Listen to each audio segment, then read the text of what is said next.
Nobody expected things to spiral the way they did. What started as a simple storyline, something fans thought they already understood, slowly revealed cracks that nobody was supposed to see. And once those cracks widened, the entire situation flipped into something way more complicated, way more intense, and way more talked about than anyone could have predicted. Because behind the scenes, far from the polished interviews and the highlight clips, there was a completely different picture forming. A picture loaded with tension, unspoken frustration, and rumors that refused to stay quiet. Every fan thought they knew the truth. Every headline acted like it had the full story. But the real turning point didn't happen on camera. It happened in the moments people weren't supposed to catch, the subtle reactions, the quiet shifts in behavior, the comments that sounded small at first but hit a lot harder once everything else started lining up. And when you piece those things together, the story becomes a whole lot darker, a whole lot stranger, and honestly, way more revealing. Because the deeper you go, the more you realize there were warnings long before things erupted publicly. People close to the situation reportedly noticed the changes early on, but most of them kept quiet.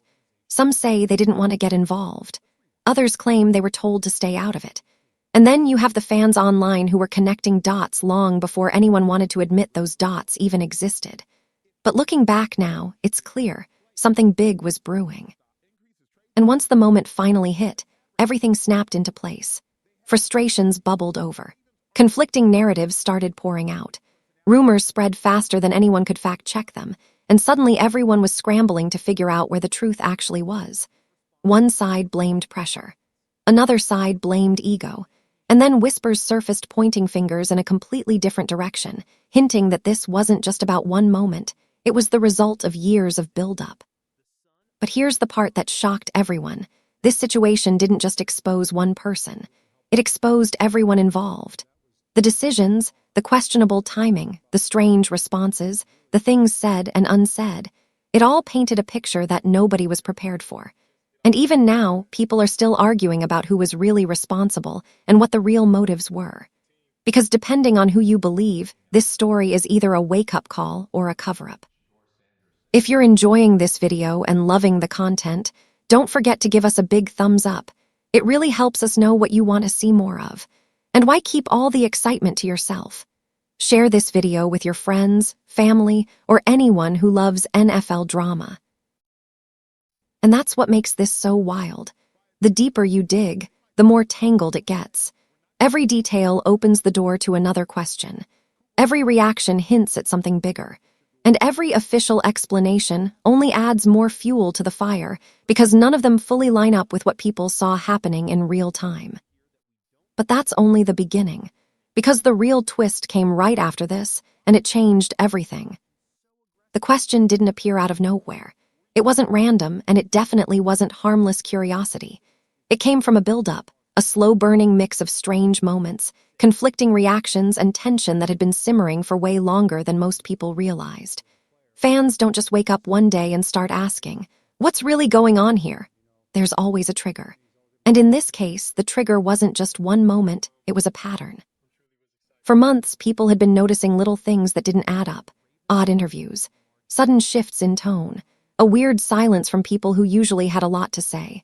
At first, nobody thought too much of it. Celebrities and athletes deal with pressure all the time, off days happen. But then the slips became more frequent. Reactions got sharper. Comments got more cryptic. And the energy around this situation shifted from something seems off to okay. Something is definitely happening behind the scenes. The real spark came when a small clip, something that normally would have been ignored, went viral. It wasn't dramatic on the surface, but the expression, the body language, the timing, all of it set off alarms for people paying close attention. Reportedly, even insiders started whispering around that period, hinting that the public wasn't imagining things, that something deeper really was unfolding. And then came the rumors. Not just one rumor, but a wave of them. Some claimed there were disagreements happening away from cameras. Others suggested that trust had started to break down. A few even hinted there were personal frustrations that hadn't been addressed for months. None of this was confirmed, but the internet ran with every angle. Threads popped up. TikToks dissected every tiny detail. People pulled up old clips, old posts, old interviews. anything that could explain why things suddenly felt off. It didn't help that the responses from the people involved didn't exactly calm the situation. Some came off defensive. Others felt too polished, almost rehearsed. And the silence from certain key voices made things even worse. When people stay quiet at the exact moment everyone expects clarification, the lack of answers becomes an answer of its own. By that point, the question wasn't just speculation. It became the centerpiece of the entire conversation. Fans wanted clarity. Critics wanted explanations. And people who normally didn't care suddenly found themselves pulled into the chaos because the story kept escalating in real time. But there was a deeper reason this question stuck. It hit a nerve. It exposed fears people already had about how fast things can change, how unstable relationships behind the scenes can be, and how easily success can get overshadowed by drama. And once a question hits that emotional level, it doesn't fade away. It grows. And this one grew fast, way faster than anyone expected. Because right after the speculation exploded, something else happened, something that shifted the entire conversation and took things to a completely different level. Harbaugh's reaction wasn't loud, explosive, or theatrical. It was something far more revealing, the kind of reaction that tells you everything without him actually saying anything. And that's precisely why it became the center of the entire conversation. Because when Jim Harbaugh responds, the football world doesn't just listen, it studies. The moment the question was asked, Harbaugh's entire energy shifted, not dramatically enough for casual fans to notice, but unmistakable to anyone who understands him. His jaw tightened just slightly. His eyes narrowed for half a second. His posture changed, leaning just a little more forward, as if preparing to defend something he hadn't even been accused of yet. It wasn't anger. It wasn't annoyance. It was caution. That rare Harbaugh mode, where he begins measuring every single word before it leaves his mouth. And that alone told insiders something wasn't normal. Harbaugh is many things: competitive, intense, brutally honest when he wants to be, but he's not a man known for subtlety. When he has a point, he drives it like a fullback through a linebacker. When he has a message, he delivers it with absolute clarity. But this was different. His tone didn't match the calm, dismissive confidence coaches usually show when shutting down a nothing burger rumor. Instead, his answer came out controlled, calculated, almost too careful. Observers caught it instantly. The clipped sentences, the awkward pauses, the glance toward the PR staffer standing off camera. These weren't signs of a coach brushing off a ridiculous question. They were signs of someone navigating a minefield, someone aware that one wrong word could escalate the situation from a rumor to a headline within seconds. Even more interesting was what Harbaugh didn't say.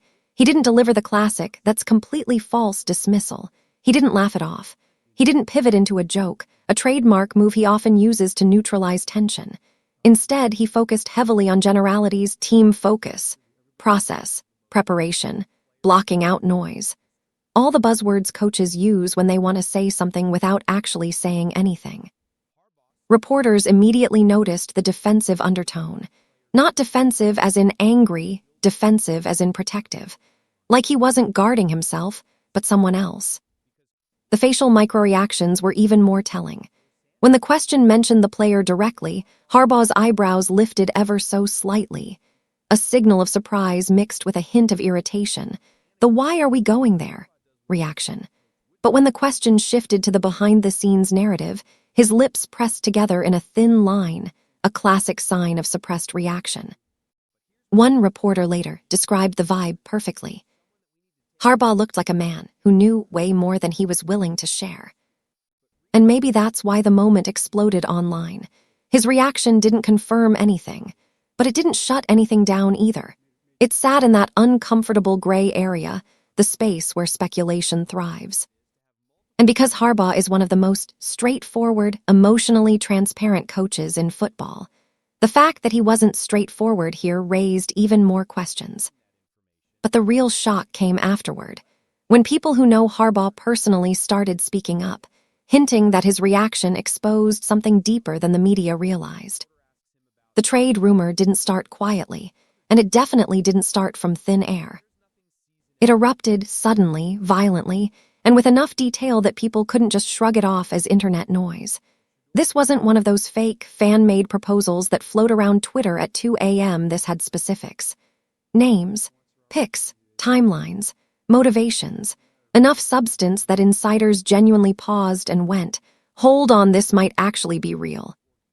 The core of the rumor centered around a blockbuster package, the kind of franchise-shifting move that only gets discussed behind the thickest closed doors.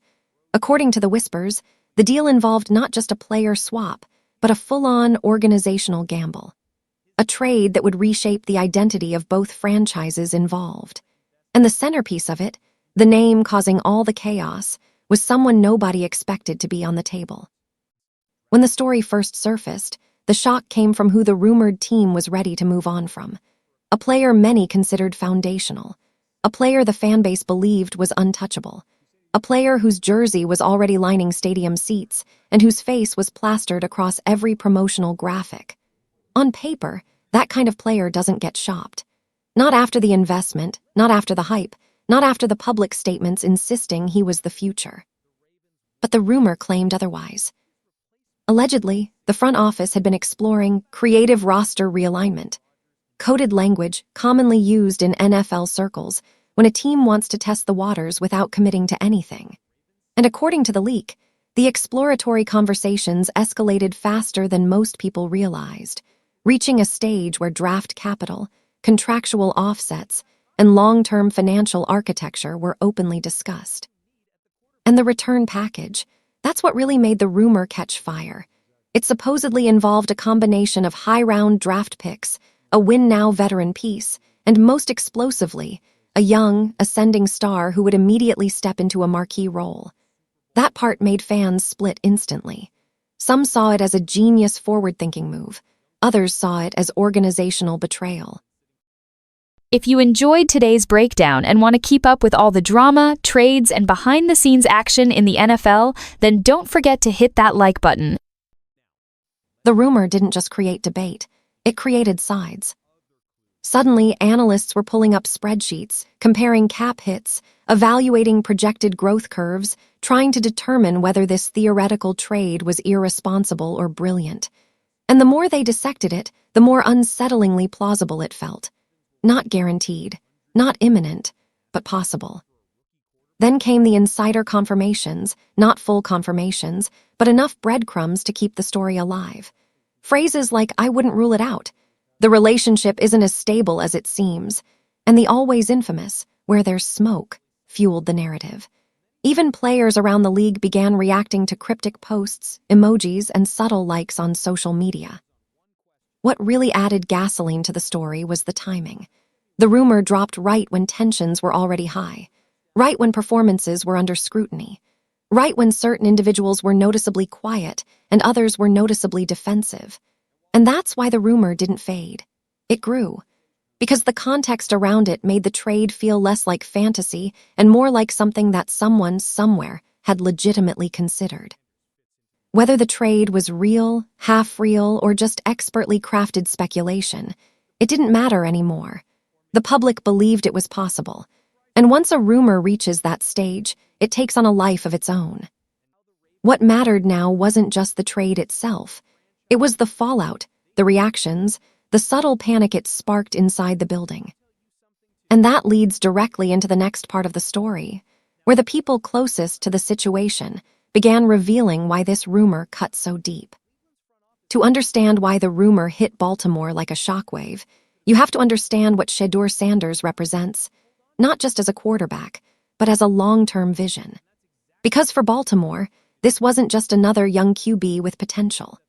This was a player whose skill set, persona, and developmental ceiling aligned almost perfectly with everything the Ravens have been quietly preparing for behind the scenes. For years, the Ravens have operated around a simple truth. They are always one move away from reshaping their entire offensive identity. And while Lamar Jackson has been the face of the franchise, the front office has consistently kept their eyes on the horizon, studying quarterbacks with the ability to extend plays, threaten defenses at every level, and manipulate coverages with both their arm and their composure. According to some analysts, Shedeur checks those boxes in ways that make him unlike anyone in the league's current developmental pipeline. But that's only part of it. What truly makes Shedeur matter to Baltimore is the combination of traits he brings, traits the Ravens value more than most organizations: his calm under pressure, his precision in short to intermediate windows, his ability to reset protections pre-snap, diagnose disguised coverages, and adjust mid-play without panicking. These aren't rookie tendencies. These are signs of a quarterback who sees the field like a veteran before he even hits his prime. Inside the league, there's a belief, not confirmed, but whispered enough to take seriously, that some members of Baltimore's scouting department viewed Shedeur as one of the few young quarterbacks in recent years capable of leading a modernized, multi-layered offense without sacrificing tempo or aggression. His play style doesn't mirror Lamar's, and that's exactly why the rumor held so much weight. Baltimore wasn't looking for a duplicate. They were intrigued by contrast.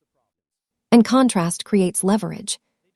If Shedeur became available, or even potentially available, the Ravens would instantly be positioned to reshape their quarterback room in ways that could prepare them for multiple futures at once.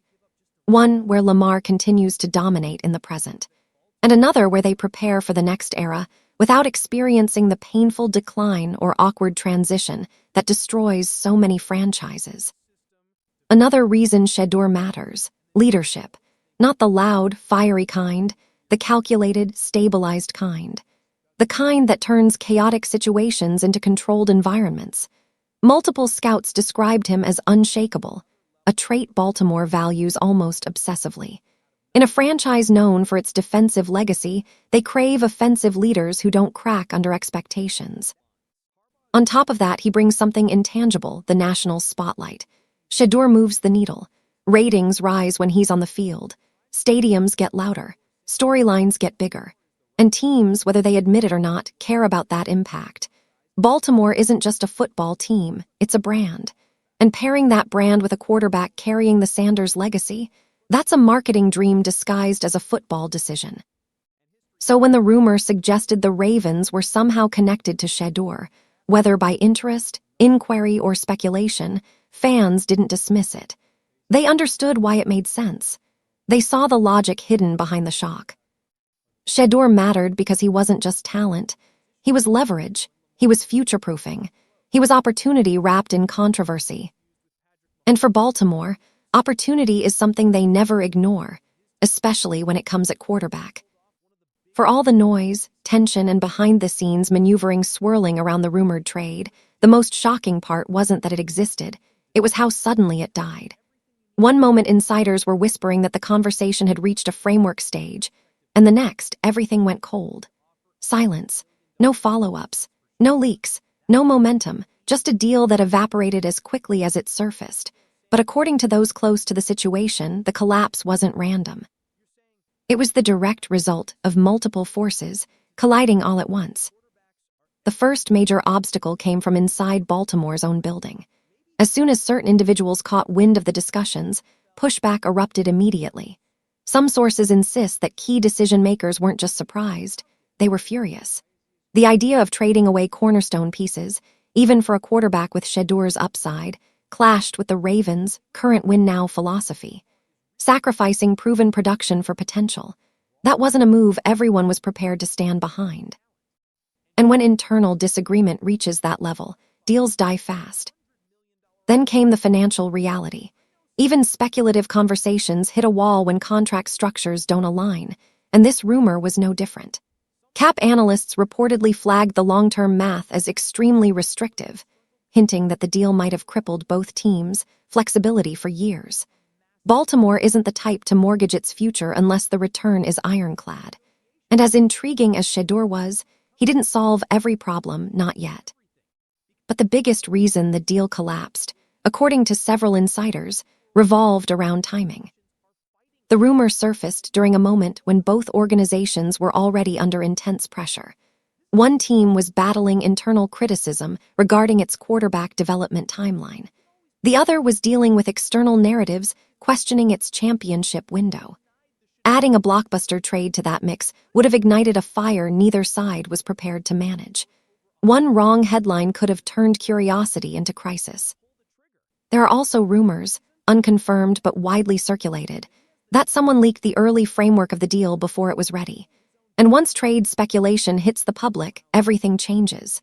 Fans panic, players read between lines, agents start calling, ownership steps in.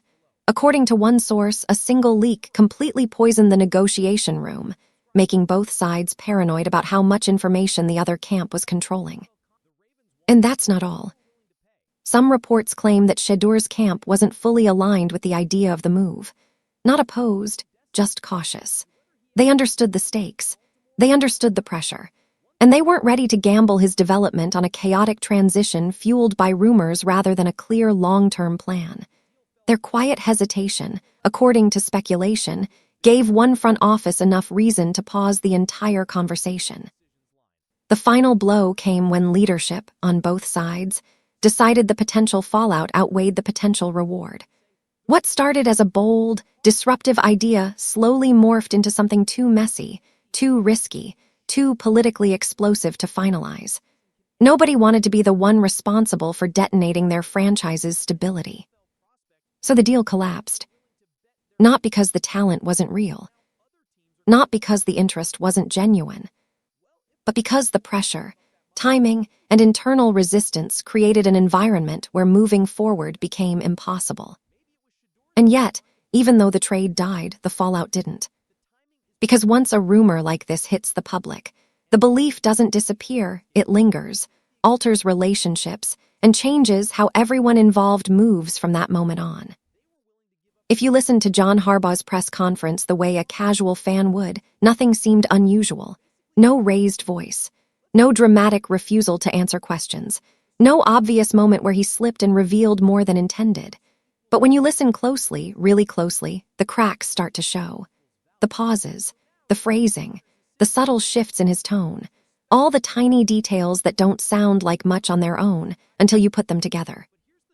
And suddenly, the entire thing feels less like a normal press conference and more like a coded message to anyone paying attention.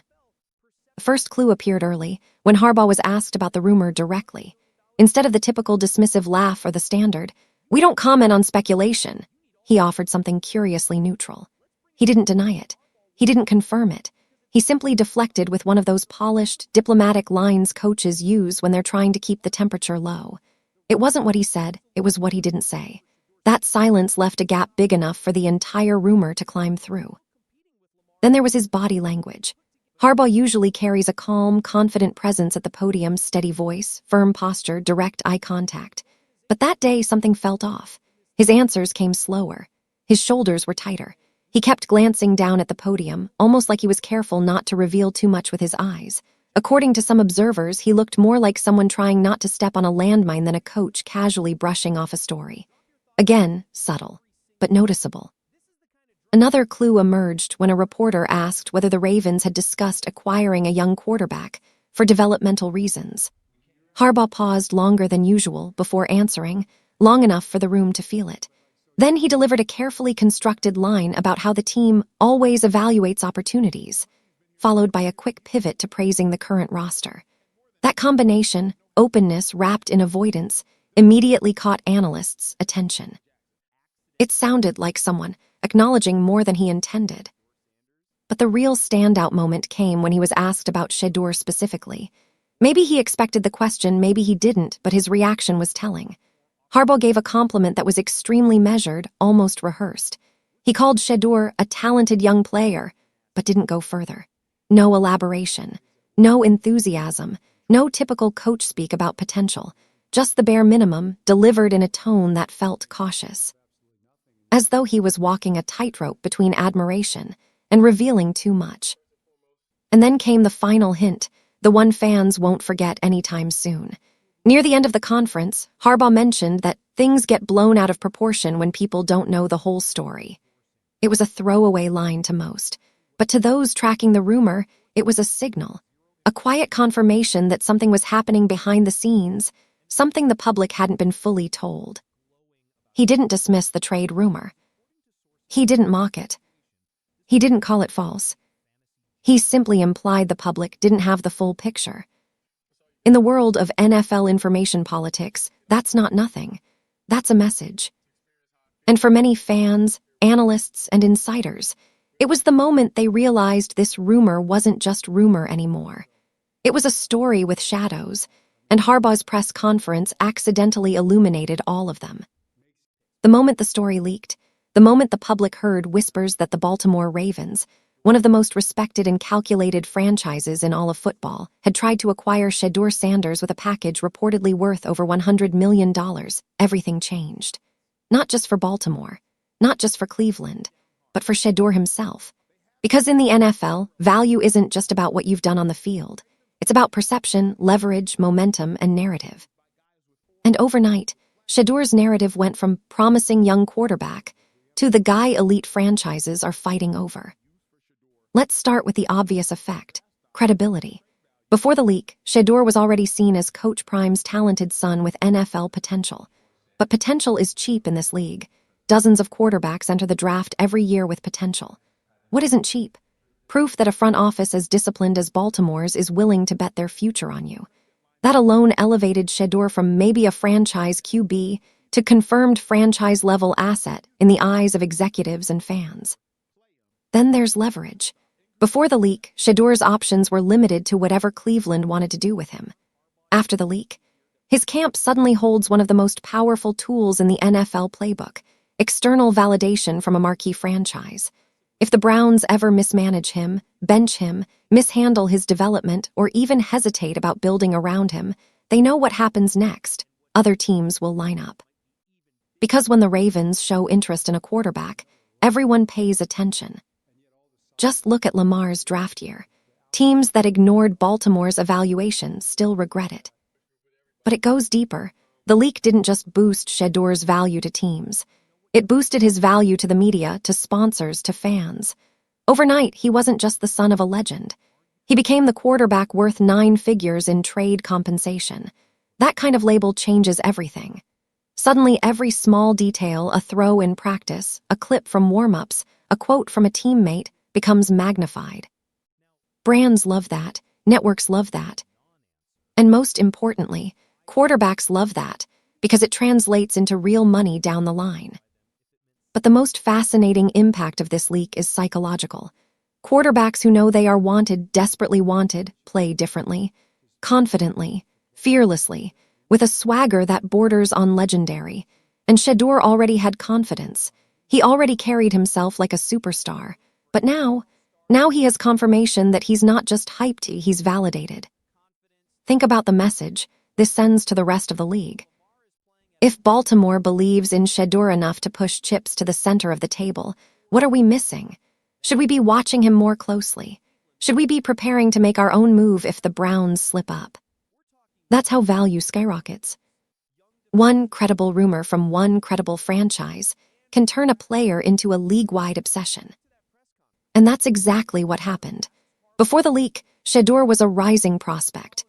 After the leak, he became a commodity, a premium, rare, high-demand asset whose future will be monitored by every quarterback-needy team in the NFL. One rumor reshaped his market.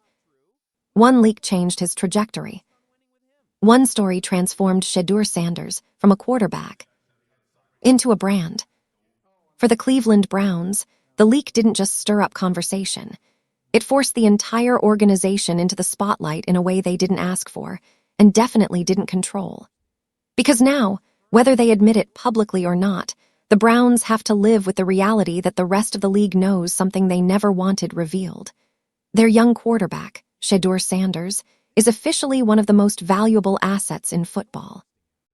And when a franchise suddenly finds itself holding a golden ticket, every decision becomes magnified. Let's break it down. Before the leak, Cleveland was in what you could call a flexible position. They had Shedeur, a developing roster, and time to experiment, time to evaluate, time to figure out who they wanted to build around. But now, that flexibility is gone. Because once the world learns the Ravens were ready to pay a blockbuster price for Shedeur, the Browns lose the ability to be patient and casual. They can't slow-walk his development. They can't treat him like a normal rookie. They can't afford missteps. The leak raised expectations, drastically. Fans want answers. The media wants clarity. Ownership wants results. And on top of that, Cleveland now faces a pressure that few franchises ever deal with, proving they made the right choice. If a top-tier organization like Baltimore wanted Shedeur badly enough to risk their future, then keeping him means the Browns must show they're capable of maximizing his potential.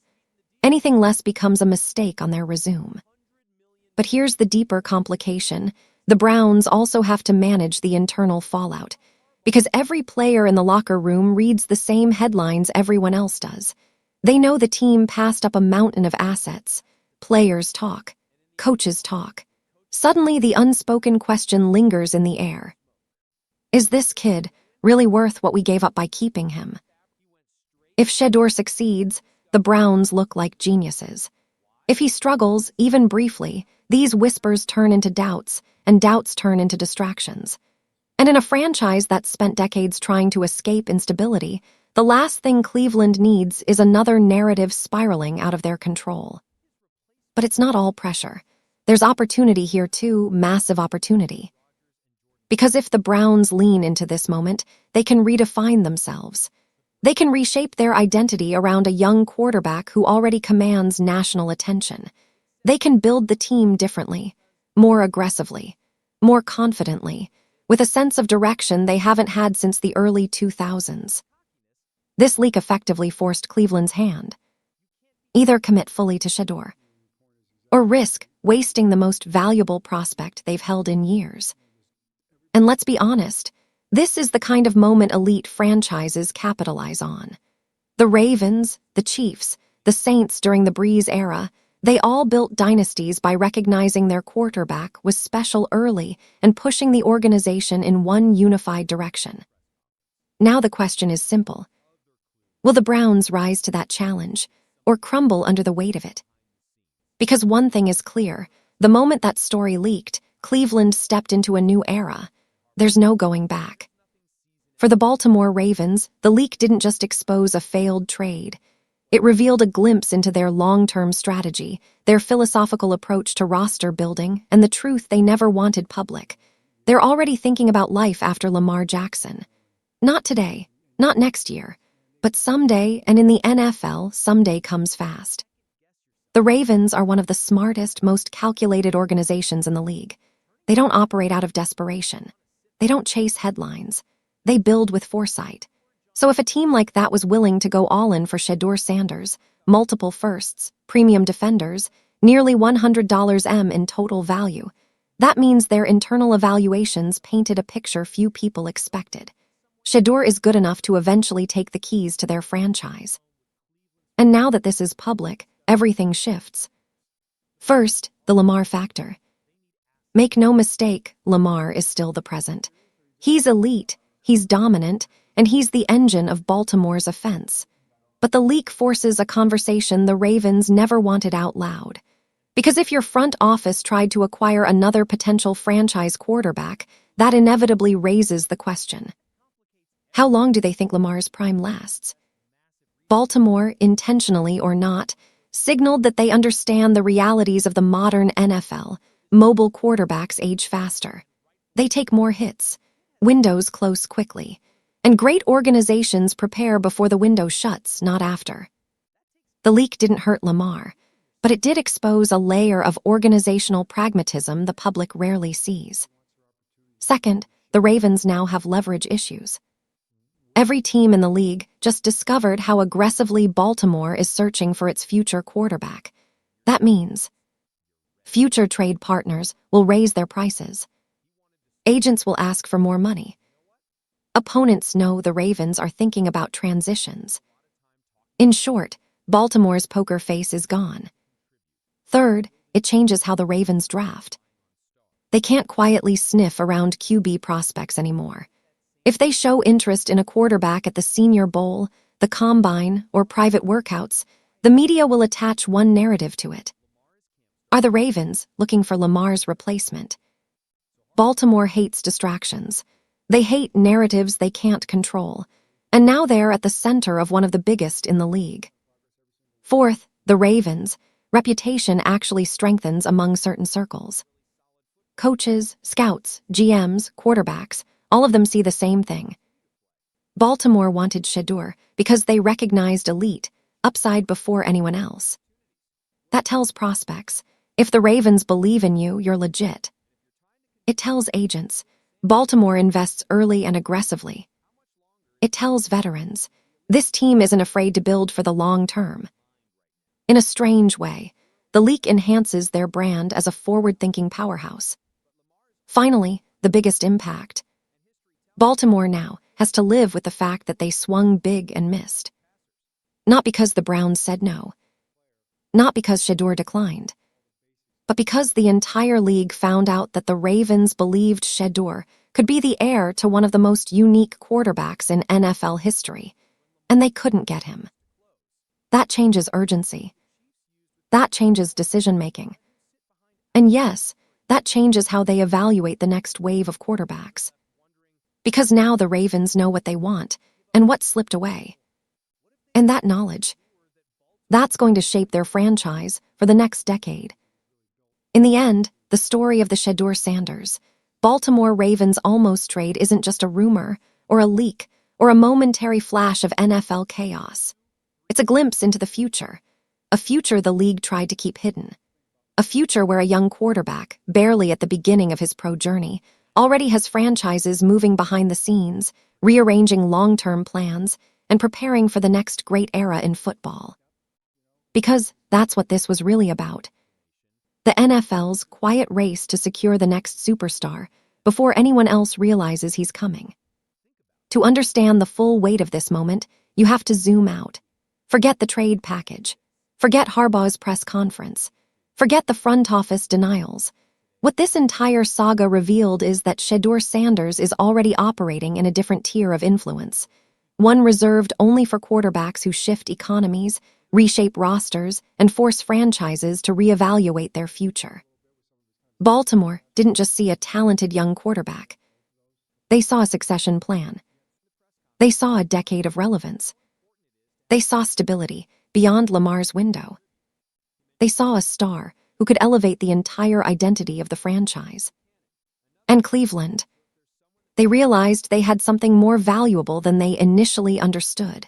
Not just a quarterback with upside, but a player whose market value doubled overnight just because another team dared to try to steal him. The leak didn't break the NFL. It exposed it. It exposed how fragile quarterback stability truly is. It exposed how quickly narratives can shift. It exposed how teams like the Ravens think 2, 5, even 10 years ahead. And it exposed how one player, a rookie, no less, could trigger a multi-team chess match before he even finds his full stride. But perhaps the biggest revelation is this. Shedeur Sanders didn't ask for any of this. He didn't leak the call. He didn't negotiate in the shadows. He didn't play politics. Yet somehow, he became the centerpiece of one of the most explosive front office stories of the year. Why? Because greatness announces itself long before the league is ready. This saga showed that Shedeur isn't just another quarterback developing in real time. He's already a gravitational force. Teams move around him. Value adjusts around him. Narratives build around him. And whether he succeeds, struggles, or dominates, the league is already acting like he's a future MVP-caliber player. Baltimore's failed push wasn't a loss. It was a signal.